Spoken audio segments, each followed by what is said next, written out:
Alors bonjour, alors aujourd'hui je vais faire une vidéo très rapide sur un rappel des instructions for et while. Donc là je ne rentre pas dans les détails dans ces deux instructions, c'est vraiment la base pour ces instructions for et while. Alors l'instruction for et l'instruction while permettent de réaliser des boucles. Alors si vous vous souvenez une boucle ça permet d'éviter de réécrire des lignes de code. Et donc lorsque j'exécute ma ligne de code, lorsque j'exécute mon programme, bah, comme je fais une boucle et que je refais des mêmes instructions, bah, je repasse dessus avec une boucle, ça évite de marquer les instructions à la suite dans le programme. Voilà, donc une boucle ça sert à ça. Alors, on a vu qu'il existait deux types de boucles, donc je rappelle rapidement. La boucle for, d'accord, et la boucle while. On va voir celle-ci, c'est pour la boucle bornée, et celle-ci, c'est pour la boucle non bornée. Ça veut dire quoi? Boucle bornée, ça veut dire qu'au démarrage, on sait combien on va avoir de répétitions à faire. Donc là, je vais utiliser le for. Donc ça, c'est je connais mon nombre de répétitions. D'accord. Et le while, c'est on va donc exécuter la boucle tant que l'instruction est vraie. D'accord. Donc tant que mon instruction est vraie, le while va exécuter la boucle. Donc du coup, comme elle dépend de l'instruction, de la condition, elle est non bornée parce qu'on ne sait pas le nombre qu'on va faire. Ça peut sortir tout de suite, comme ça peut sortir jamais. Voilà. Donc on va voir ça rapidement, et donc on va voir les instructions simples. En cours, on reverra encore un peu plus précisément, mais déjà on va voir les simples. Alors on va parler de la boucle for. Donc la boucle for a une syntaxe spéciale. Donc la boucle for, on va utiliser un index. Et on a vu en cours lorsqu'on utilise dans un range, c'est-à-dire qu'on va utiliser une boucle avec un index qui s'incrémente. La formule simple, c'est for en minuscule. Alors tout à l'heure j'ai marqué avec F majuscule, c'est faux, il faut toujours être marqué en minuscule. For i c'est donc la valeur qui va s'incrémenter. In range, alors là j'ai marqué en majuscule, c'est en minuscule. In range, R-A-N-G-E, d'accord. Et donc là, si par exemple je marque 10, 2 points, instruction 1, et donc si je mets instruction 2, elle va venir en dessous, d'accord. Donc ça veut dire, il va se passer quoi? Donc là, contrairement à ce qu'on avait en cours, quand je marque pas le 0 ou je marque pas la valeur du début, il prend forcément 0. Donc ça veut dire que ma première valeur de i de mon index, ici c'est l'index, ça sera sur le premier tour, ça sera 0. Et ça sera jusqu'à 10 répétitions. D'accord. On verra qu'après on peut. Si je marque pas de virgule quelque chose derrière, ça voudra dire que l'incrémentation, ça sera 1. Donc ça sera 1, 2, 3, 4. Mais je peux très bien incrémenter de 2 en 2, 2, 4, 6, 8. D'accord. Et donc dans ce cas-là, ça sera 0, 10, 0,10, 0. Excusez-moi. 0,10,2. D'accord. Mais on va rester sur le cas simple. Là, je marque même pas mon chiffre, ma valeur de départ, donc c'est 0 de base et c'est 1 de base. D'accord. Et donc, vous avez vu un truc très très important. Vous avez les deux points qui sont ici. Donc en général, les gens les oublient. Et ici, je dois être décalé parce que toutes les instructions qui sont au même niveau ici font partie de la boucle for. Si maintenant j'ai une instruction 3 que je marque ici, ça veut dire qu'elle sera exécutée après la réalisation de ma boucle. D'accord. Donc en cours, on avait vu un exemple simple. J'avais dit on va afficher les chiffres de 0 à 10. Donc on avait utilisé le range. Donc l'exemple, il est simple. On marque for i in range.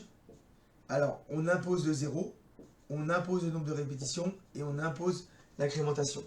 D'accord. Donc ça veut dire que là, je vais démarrer d'abord, le i va être égal à 0, jusqu'à 10 répétitions, et je suis incrémenté, mon i est incrémenté de 1 à chaque fois. Les deux points pour spécifier, et comme je veux afficher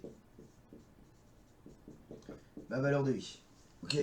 Alors, un des erreurs, c'est là le deux points, et là l'espace là.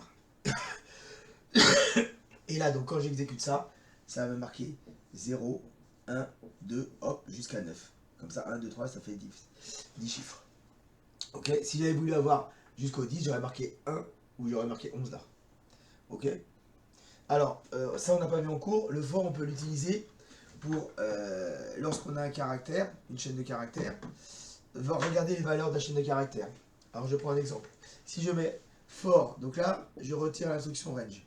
For i, in, test, donc ici, test, d'accord, deux points. Ça veut dire que il va prendre chaque valeur de ma chaîne de caractères, d'accord, il va l'incrémenter sur chaque tour. Donc ici, je vais afficher le print i. Ça veut dire que i va prendre la valeur de ma chaîne de caractères. On aura quoi à l'écran? T, E, S, T. C'est le résultat. Donc à chaque fois, au premier tour, il prend le T, deuxième tour, il prend le E, deuxième tour, il prend le S, quatrième tour, il prend le T. D'accord? Et vous voyez que là, il n'y a pas de range. C'est juste pour contrôler ou sortir chaque caractère de ma chaîne de caractères. For, ça peut servir à ça. D'accord? J'aurais pu très bien faire comme on a l'habitude, affecter une variable. Donc j'aurais mis ici V, deux points. Et si je mets V égale test, c'est exactement la même chose. Puisque ma valeur de V c'est test, et là, donc là ça m'a fait la même chose. Ça m'a marqué test. D'accord? Donc là ça permet de contrôler les caractères du chaîne de caractères. D'accord? Alors ça on pourra bien s'en servir. Alors ça c'est le for. Donc là c'est une boucle bornée puisqu'on sait qu'au démarrage on fait 10 répétitions dans le cas présent. Alors là on va utiliser la boucle while. Donc la boucle while on dit que c'était une boucle avec condition. Donc on va écrire pareil, while, la condition, deux points, et l'instruction. Même système que pour le for. Même système que pour le for. L'instruction elle sera exécutée. Donc si j'ai une instruction là, ici, une instruction 2 ici, instruction 2 sera exécutée que quand j'aurai fini ma boucle. C'est-à-dire que quand ma condition ici sera plus vraie. D'accord? On prend un exemple. Alors souvent, quand il y a des while, il faut initialiser une variable. D'accord? Donc là, on avait fait en cours, on avait affiché de 0 à 10 en utilisant while. Donc on avait commencé i est égal à 0, donc j'affecte la valeur 0 à i. Je fais un while, donc je dis tant que i est inférieur à par exemple 10, à 11, tant que i est inférieur à 11, d'accord, deux points, ça c'est ma condition, j'affiche i. D'accord? Bah qu'est-ce qu'il va faire là mon programme? Bah première boucle essaye, on commence i égale 0. Et là ça suffit pas parce que là si je reste comme ça, mon i il reste toujours à 0. D'accord? Il change jamais. Vous avez vu? Mon programme, qu'est-ce qu'on a dit? Il s'exécute. Première ligne. On va dire un peu plus bas. Ici, première ligne. Ici on a i égale à 0. Ma valeur de ma première i est égale à 0. I est inférieur à 0. Hop, j'affiche 0. Je repasse. I il est toujours égal à 0 parce que je ne l'ai pas changé. Si je veux le changer, il faut que je l'incrémente dans le programme. Donc je vais mettre dessous i est égal à 1 plus i. Alors ça c'est i, ça c'est 1. Donc ça veut dire que sur la première boucle, le i est égal à 0, plus 1, donc le i devient 1. Quand je repasse i, j'ai 1. Je passe, j'affiche puisque je suis toujours inférieur à 11. J'affiche, je fais ça jusqu'à ce que j'arrive à 10. La 10, il affiche parce que 10 est inférieur à 11. J'arrive, i est égal à 11. Quand je passe là, bah 11 n'est pas plus grand que, et pas plus petit que 11. Et hop, je sors. D'accord? Ça permet d'afficher la valeur de i tant que ma condition est vraie. D'accord? Alors, souvent dans les while et les for, dans les boucles, c'est important de sortir quand je fais un test. Par exemple, si je veux sortir entre 1 et 11, on va utiliser l'instruction break, qui veut dire casser. Ok, ça veut dire que je vais sortir de ma boucle.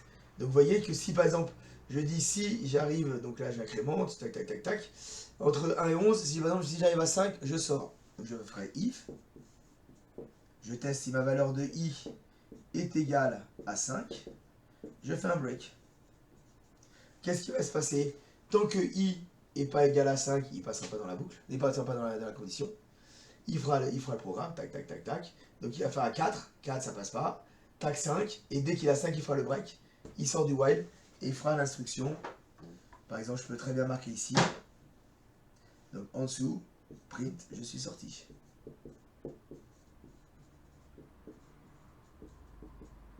Et on aura quoi à l'écran? On aura première valeur 0, 2, 1, 2, 3, 4. Et on a vu qu'il affiche le 5. Et il sortira et il marquera je suis sorti. Voilà. Donc là, il y a encore plein de choses à faire sur les while et les for, mais ça, c'est vraiment la base qu'il faut connaître sur ces deux instructions. Donc révisez bien pour le contrôle.